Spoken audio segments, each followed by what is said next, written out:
And I want to shift it to the risks which we so often face personally.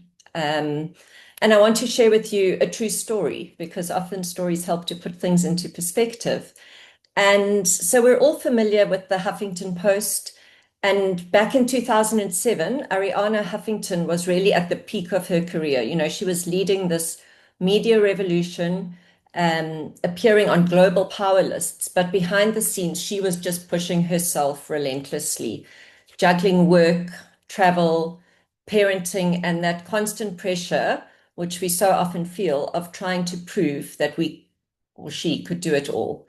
And then one day she collapsed in her home office. She hit her head against her desk, she broke her cheekbone, and she woke up in a pool of blood. And medical tests showed no underlying conditions. It was sheer exhaustion and sleep deprivation. And for her, that moment was her turning point. She realized she'd been living by this very deeply flawed definition of success, one that glorified overwork and really ignored well-being. And it's very sad that she had to reach that point in order to turn around her perception of things. And so I think often we think of risks as being something external, but what I want to propose to you this morning and I want to ask you is what about the risks that we are ignoring in our own lives?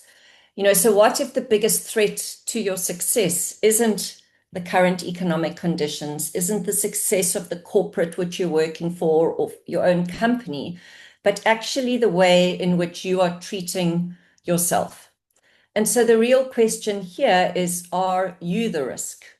And I know for you, for those of you who have been part of Thrive or joined us for our International Women's Day webinar, or maybe listened to the resilience workshop last month given by Natalie, we've touched on some of these topics. You know, we've spoken about overcommitment, lack of boundaries, lack of prioritizing self-care, not paying attention to red flags. And these are often the invisible risks which accumulate, you know, very slowly, quietly, and they build up until eventually they erupt.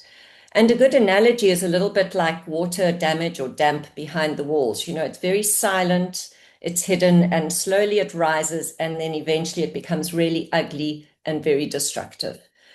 So what I want to do this morning is just to spend a little bit of time touching on some really critical external forces which amplify our personal risks.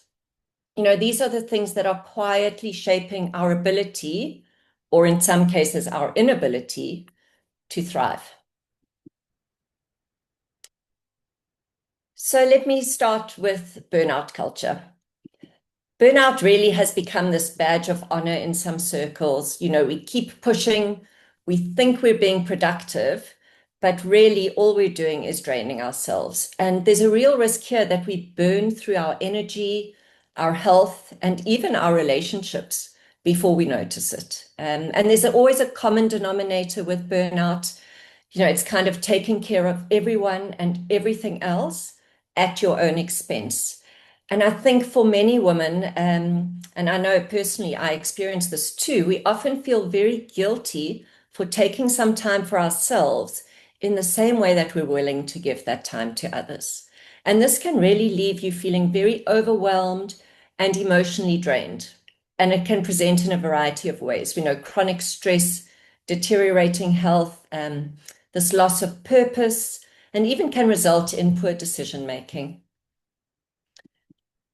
Secondly, let's take a look at AI and automation, which we've chatted about before. We know AI is reshaping how we work and what skills are relevant. It's extremely exciting, but it can also be quite destabilizing. You know, it's obviously dependent on the industry in which you are, your current role, etc. But certainly if we're not continually learning or adapting, then we risk falling behind. And so there's a real personal risk in stagnation, especially in these times we are when roles are changing faster than ever before.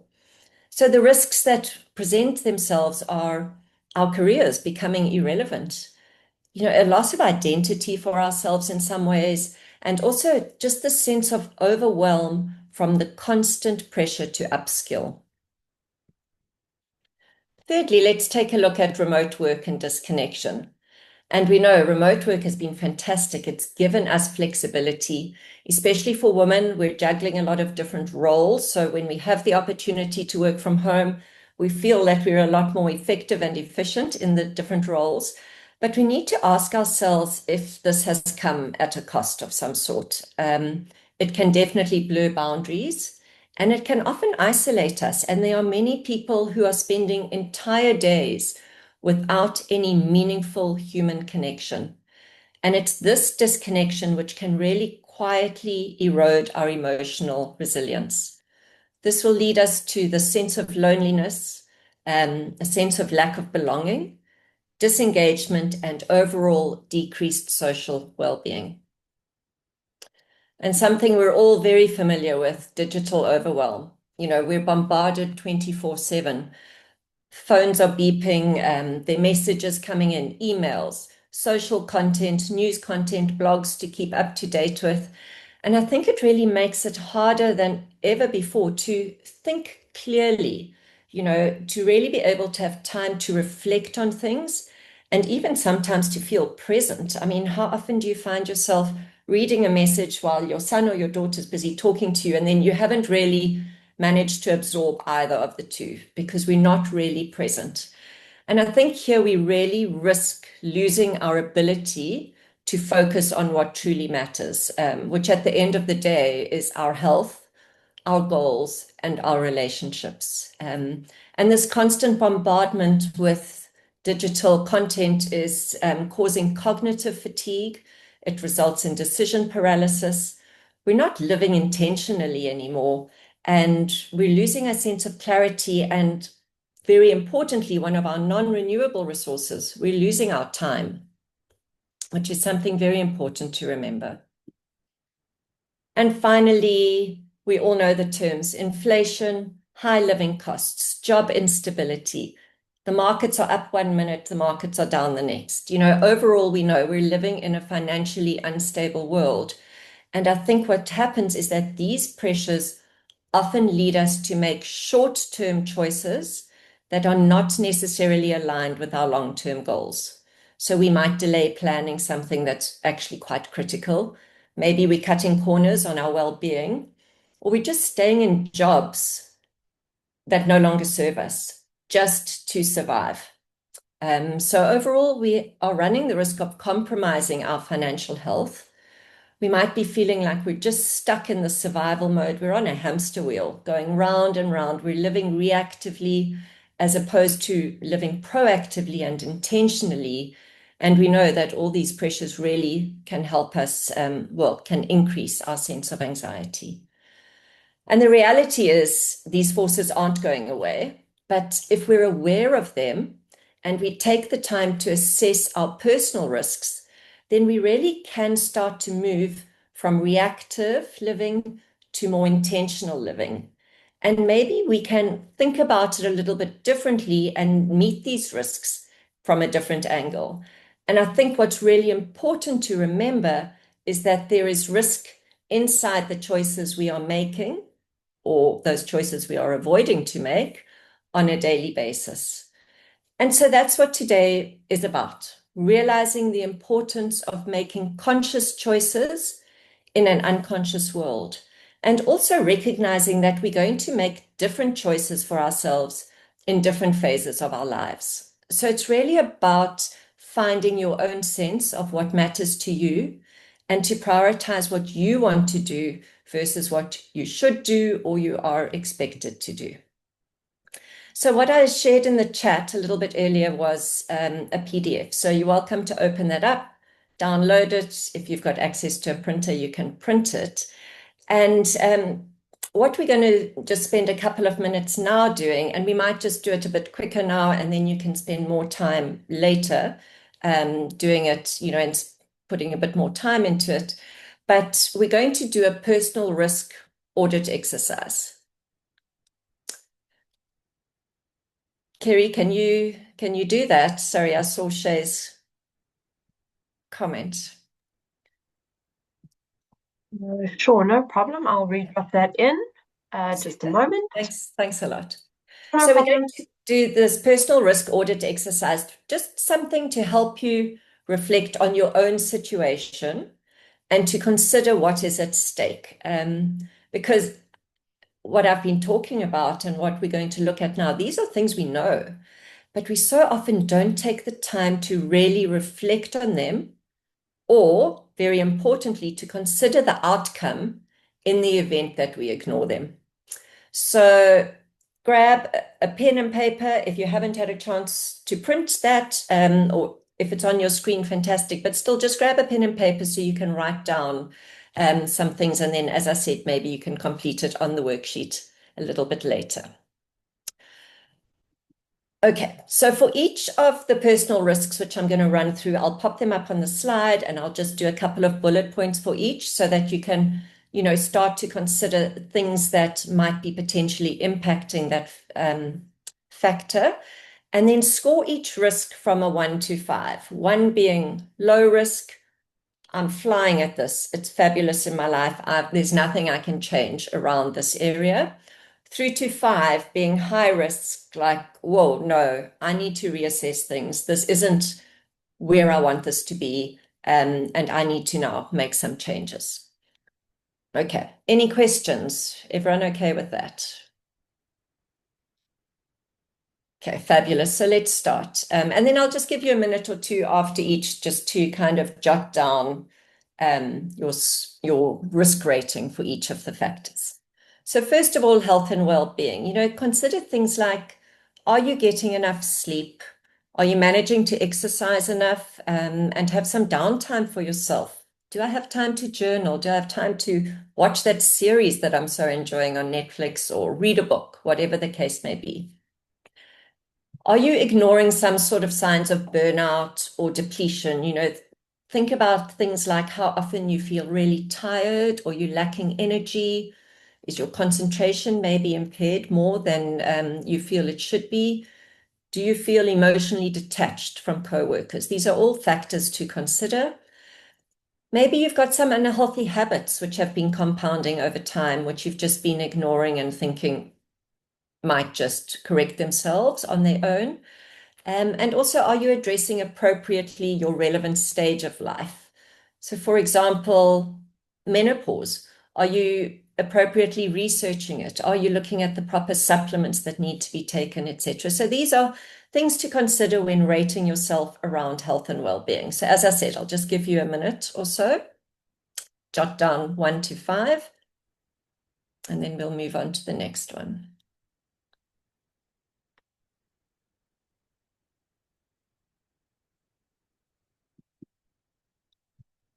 Okay, let's take a look at financial and life planning. If suddenly your circumstances changed today and your income stopped for the next 3 months, could you survive? Do you have some sort of an emergency fund, some sort of a buffer? And similarly, from a long-term perspective, are you saving appropriately, investing, planning for retirement, planning for those educational fees for your children, things like that? And maybe if you aren't yet married and you're engaged or marriage is coming up, have you considered putting an appropriate prenuptial contract in place? And for all of us, do we have an up-to-date will in place? Have we considered all those types of factors from a life planning perspective? So again, I'll just give you a minute or two.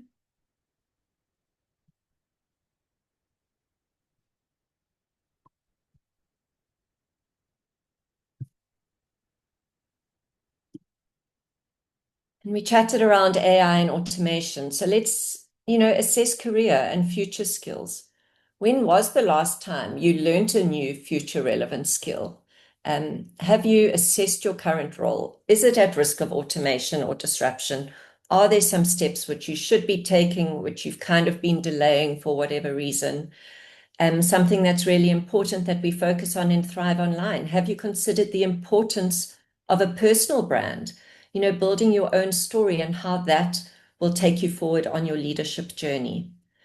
Are you maybe at risk of losing meaning or purpose in your work? Is your job not really serving you anymore? or is it really, really fulfilling? So just think about these factors, where you stand from a career and future skills perspective, and give yourself that rating from 1 to 5.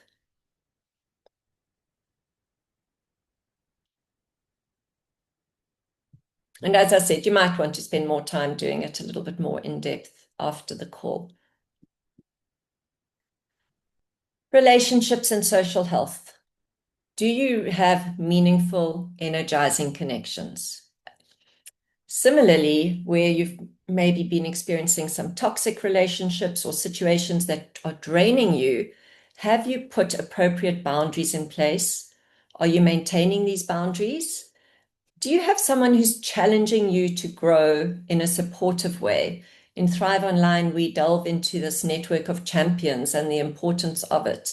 You know, these are things to consider. Have you put all of these supportive structures in place?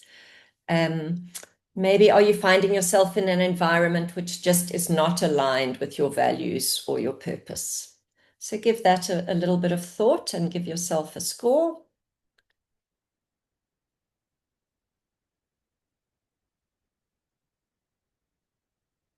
And then time, legacy, and purpose. You know, I think this is so, so important. Are you actually spending time on what matters to you? The biggest risk is not failure. Let's be honest. It's actually living disconnected from what matters most to us. Can you say you're building something you're proud of, or are you just staying busy?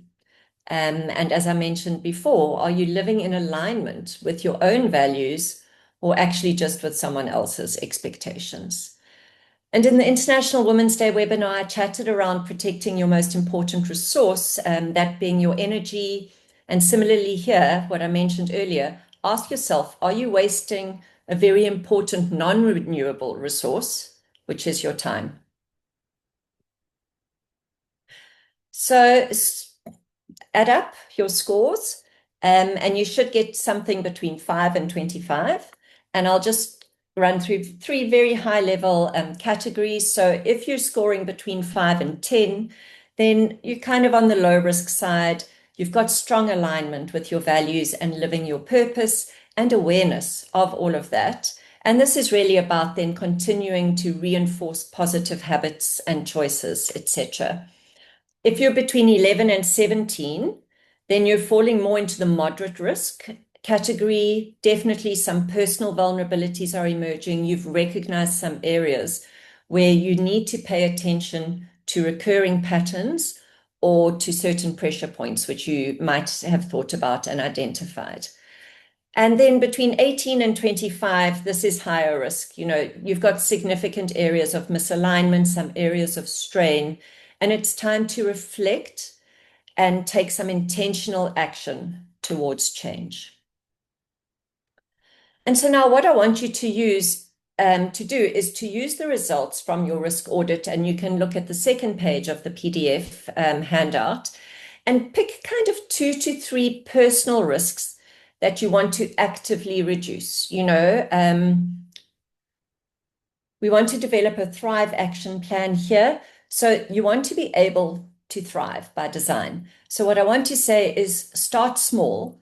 The goal is not perfection right now. Our goal is progress. Okay, so for each of those 3 areas, and this is something I think maybe you want to do afterwards, where you can really take some time to think about all these things. But for each of your areas you've identified, you want to define your why.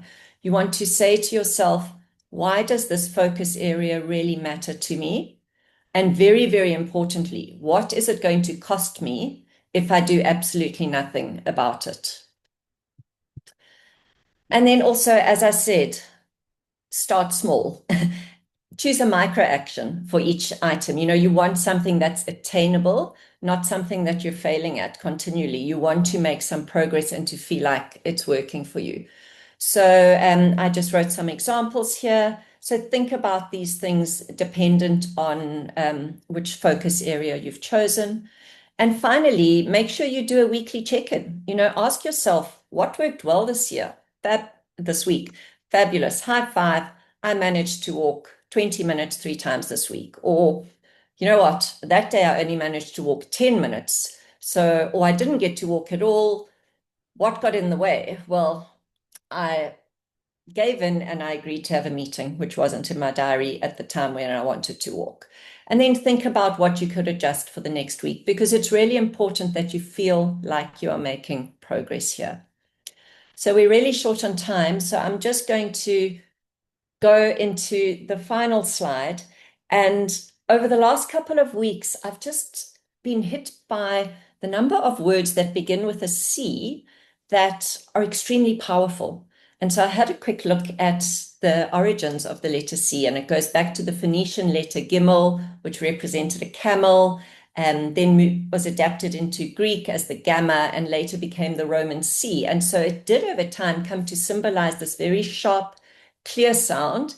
And that's what I've been hearing with so many powerful words of late. And so I wanted to leave you today with the power of the letter C, a reminder of what it means to move from reacting to these external forces, some of which I've touched on, to really intentionally shaping your inner world.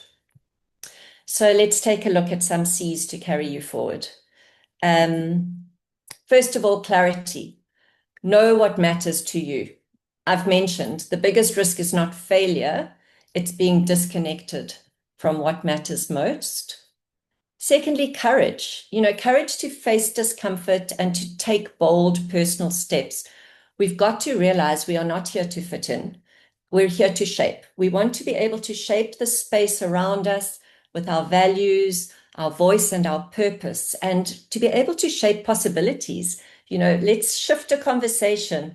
Let's feel brave enough and courageous enough to show up as who we are and not who the world expects us to be. And choice. You always have it, even in small amounts. And so I think even when life feels chaotic and out of control, we still get to choose. Remember, you get to choose. You get to choose how you respond. You get to choose what you prioritize. You get to choose whether you speak up or stay silent, or you want to reconnect with someone or retreat from a relationship. And it's these small, often very invisible choices which are shaping our days, and these will eventually shape our direction. And consistency.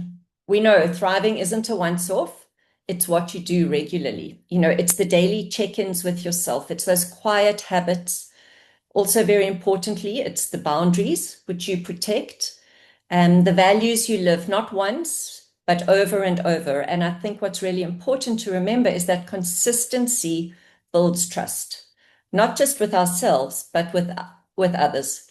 And it's really about turning intention into impact. And then finally, compassion. And this is so important for you to always remember, have compassion for yourself, even when progress feels slow. We know growth isn't always visible, and some days just showing up is enough. And it's really about having compassion and kindness for yourself to give yourself the grace when the world is demanding so much more from you. Choosing to be softer over self-judgment. And I think very importantly, when we practice this compassion inwardly, then we can cultivate empathy outwardly. And we can start to really see others through their efforts and not just through their outcomes. And to me, empathy, living with empathy, all of those things is just so important. So I want to ask you, we don't have a lot of time, we've got a minute. What is your C word for today? Pop it in the chat if you want to. Also, any questions you might have, pop it in the chat. And as I said before, any content which you're wanting to see, let us know.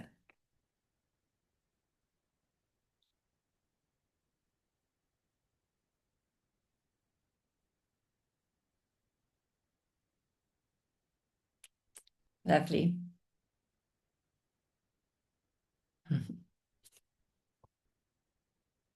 I just want to thank you all for joining us this morning.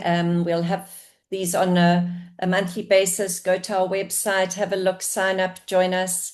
We really want to keep the discussions going and just this wonderful sense of community where we can come together on a monthly basis and just connect. So thank you so much all for joining us. I'm really grateful, and I just wish you a wonderful week.